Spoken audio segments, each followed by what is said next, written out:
Yan. What's up guys? Good evening. First time ko mag-shoot ng... hindi. Actually, hindi naman.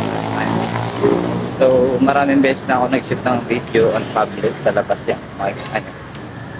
So, ngayon, hindi mo na tayo naggawa ng script and for motivation content natin. So, a day in my life muna tayo. Gagawa tayo ng... Bumili nga pala ako ng bagong notebook. Pangatlong notebook ko to actually. And, ayan. Yung isa is for my journal. Yung isa naman is for my income and expenses.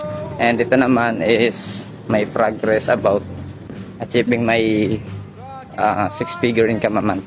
Kailangan natin aksyonan kasi ilang buwan na lang, magto 2025 na. 4 months and 2 weeks na lang. So tumatakbo ang araw, umaandar ang oras. Kailangan natin i-action. Ayun lang, peace. See you. Hello. Yeah. So yan, what's up guys? Time check muna tayo. Diba? 8:38 PM. So yun, just got home and actually kanina pa. Since kanina may video akong ginawa. So ito naman is update. Day in the life, update sa buhay-buhay natin. Nagawa ko na yung schedule ko, daily routine. And by the way, papakita ko sa inyo yung video niya. So yan. Ito nga yung pala yung update sa expenses tracker ko. And my journal. Tapos na siya. And then ito naman yung pangatlong notebook.